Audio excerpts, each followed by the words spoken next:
Hello, this is Charles, and this is a little project about third genders.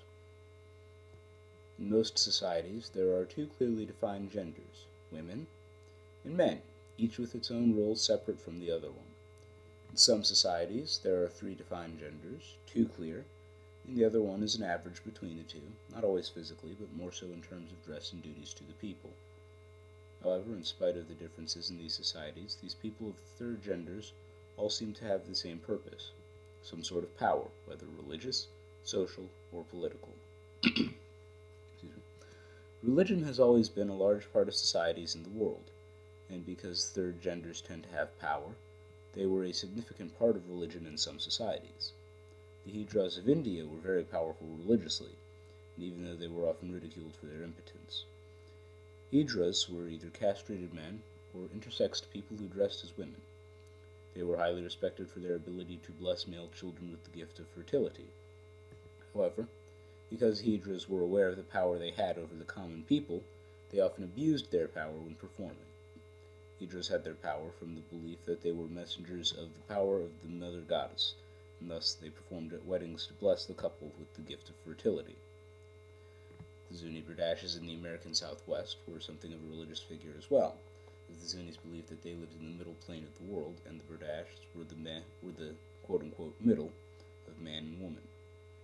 They had the oceans all around, four realms of birds above, and the four underworlds below. The middle had to be earned and maintained, and the Berdashis did this well as being the quote-unquote middle of a human. Eunuchs in China also had religious power, but theirs was not the Hijras, who existed primarily as a religious service. Eunuchs were primarily employees in the royal palaces, but some were ordained Islamist priests. While they were often illiterate, the eunuchs were paid double the salary of the regular male priests. They were especially valuable because they could attend to a woman's spiritual welfare without people worrying about them trying to satisfy their lust. However, even as priests, eunuchs were forbidden to ascend the main deity's altar, as all were crippled and deformed people, and anybody missing body parts. However, they were still allowed to participate in other services such as incense burning and fasting. The social roles of these genders varied among the societies, but for the most part, third genders were very useful in terms of filling jobs. Because they were seen as neither men nor women, third genders could take any job a clearly defined man or woman would do. This was true of the Hijras, for example, as they were often home builders, which was a task that could be assigned to men or women. Hijras were also expected to act as women, from walking like them to dressing like them and being addressed like them. But they could still take male jobs such as milkmen or electricians. Generally, the Hijras who worked outside of the traditional Hijra job had jobs that either gender could fill. Berdashis also took jobs that either gender could fill, often female jobs when the village had a shortage of daughters. And while eunuchs did not do female jobs, their job, as previously stated, was to guard the spiritual welfare as women if they were priests, and in the palace, they guarded the chastity of the women in the harems.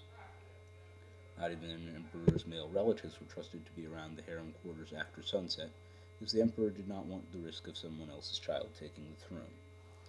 Eunuchs were trusted entirely in the harems because, of course, they had no genitals. Political power was another way third genders could take power. This is especially true of the Chinese eunuchs, as they were the men closest to the emperor.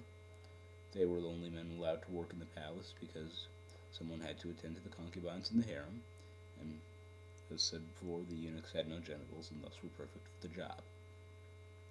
It seemed the best idea, as it made sure all the children were those of the emperor, and the eunuch servants, being unable to reproduce, would not be able to covet political power for their own sons. Of course, no system is without drawbacks, and this one had some major ones. Because the eunuchs could not have children of their own, but were still charged with taking care of the emperor's son, they would try to become the favorite of the prince so he would be dependent on a certain eunuch as an adult. Once this eunuch had the new emperor's trust, he could manipulate him to his own desires. Hijras also had this power, as they were said to have the power to curse as well as bless, and because of this power they knew they had, Hijras tried to extort money from the wealthy. They would put curses on people they did not like. Berdashis, however, had their social status naturally for being Berdashis. They did not extort money from the villagers or try to corrupt the ruler. Rather, they had power for being pseudo-women in the matrilineal society. So in conclusion, the main function of third genders was power. Whether it was the all-important religious power or the power to mold the ruler according to one's own desires, third genders meant a certain type of power in society. Some used it as needed, some abused it for personal gain, and some used it to change a nation entirely. But all in all